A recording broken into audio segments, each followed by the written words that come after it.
รงเรียนการทหารท้องถิ่นแขวงอุดมไซได้จัดพิธีปิดสุดอมหมฮัดแอมให้กำลังทหารใหม่สุดที่30ในวันที่23เดือนพฤษภาคมนี้โดยการเป็นประธานของสหายพันเอกตุ้ยพรหมมีไซหัวหน้าการเมืองกองบัญชาการทหารแขวงอุดมไซมีคณะพักคณะบัญชาองค์การ5ห้องคณะพิสอบครูอาจารย์ตลอดฮอดไอ้น้องทหารใหม่เข้าร่วมสหายพันโทพรแก้วดลเพชรหัวหน้าการทหารโรงเรียนการทหารท้องถิ่นได้รายงานผลสำเร็จในการอมหมฮัดแอมว่าการจะตั้งฝึกอมหมฮัดแอมระยะ3เดือนให้กำลังทหารใหม่ประจำปี2025เพื่อเห็นให้กำลังทหารใหม่เสื่อมซึมกำแน่นทัศนะของพรรคคุณทาสการเมืองนำไปจะตั้งพันขยายให้เกิดดอกออกผลในกลุ่มกองของตนการอมหมฮัดแอมครั้งนี้แมนบาท91ที่สำคัญในเวียกงานปรับปรุงก่อสร้างกำลังปรับปรุงแบบแผนวิธีเฮ็ดเวียกของพนักงานบัญชาขันจุขันหมู่ในนั้นกำลังทหารใหม่ทั้งหมด30สหายผ่านการสอบเส็งผลได้หับขันเก่ง 23.33 ส่วนห้อยกลาง 66.66 ส่วนห้อยคาดหมาย10ส่วนห้อยภาคศิลปยุทธ์ขันเก่ง 26.66 ส่วนห้อยกลาง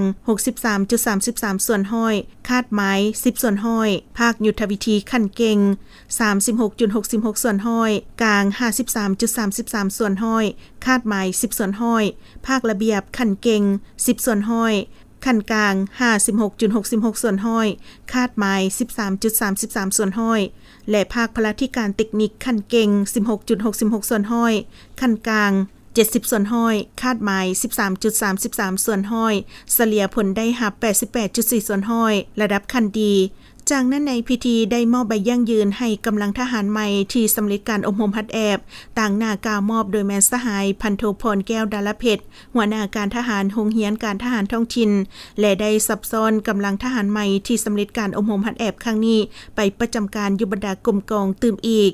โอกาสนี้สหายพันเอกตุ้ยพรหมมีไซได้แสดงความย่องยอสมเสยต่อพนักงานครูอาจารย์ที่ได้เอาใจใส่อย่างตั้งหน้าในการจะตั้งอมหมฮัดแอบดังกล่าวย่องยอสมเสยกำลังทหารใหม่ที่มีน้ำใจหักชาติอันสูงส่งสมัครใจเข้ามาหับใส่ชาติพร้อมทั้งเน้นหนักให้ไอ้น้องทหารใหม่ภายหลังสำเร็จการอมหมฮัดแอบแล้วให้นำเอาเนื้อในบทเรียนที่ได้อมหมครั้งนี้นำไปหมุนใส่เข้าในการปฏิบัติหน้าที่เวียกงานตัวจริงอยู่ในกรมกองของตนให้มีประสิทธิผลสูงและเอาใจใส่ปฏิบัติบรรดาข้อกำหนดกฎระเบียบของกองทัพก็คือของกรมกองวางออกให้เข้มงวดตั้งหน้าฝึกฝนหล่อหลอมตนเองในทุกด้านให้กลายเป็นพนักงานหนังหบผู้สืบทอดที่ดีของกรมกองก็คือกองทัพ